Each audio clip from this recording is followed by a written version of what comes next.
The Norfolk crank mill began as a store in 1827 and was later used as a hospital and military barracks. Most visitors to the building, however, are specifically interested in its use between 1837 and 1855, when it had a much darker purpose. The crank mill was used to force over 100 convicts, still shackled in chains, to mill corn and wheat using human-powered grindstones.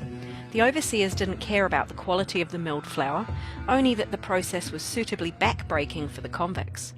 Witness accounts tell tales of constant sabotaging of machinery and haunting wails being heard from the prisoners inside. The crank mill was gutted by fire in 1856. It was later used by the Norfolk Island whaling company to store their boats. After World War II, it had fallen into ruin. The remaining machinery was removed in the 60s, and parts of it, including the grinding mechanism, are now on display at the Commissariat Museum.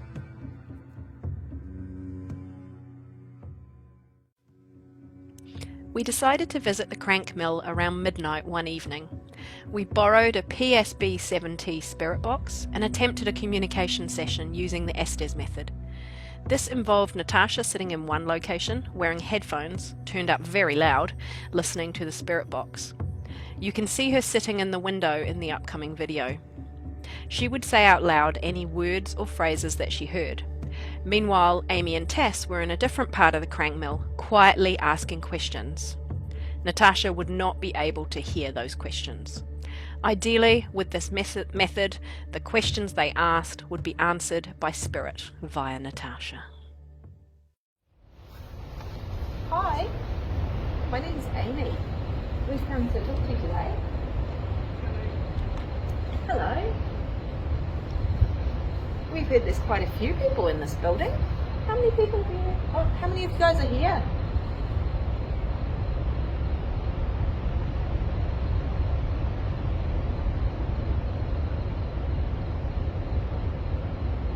Just a rough number. Is there more than just one person here?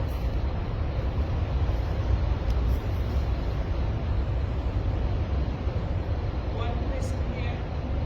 Holy you're awesome. I love you, mate.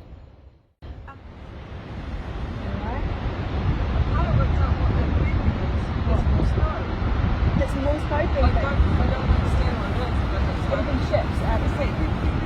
It'll be ships out at sea that you're picking up on the radio.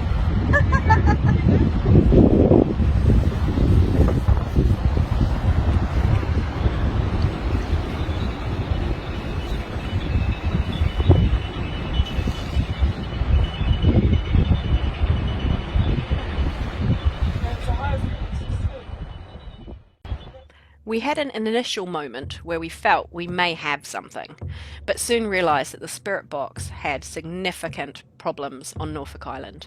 Namely that on the island there were only 2 radio stations it could pick up in its sweeps. This meant there were extremely long pauses as it swept through each stations, resulting in lots of dead air. Also, we seemed to be picking up mostly Morse code. Several members of our extended investigation group visited the crank mill over several days. All reported a sense of being watched and that something's there. Some managed to get responses on their K2 meter. Both Amy and Natasha, on separate occasions, felt that someone was walking very close behind them when they were alone retrieving equipment.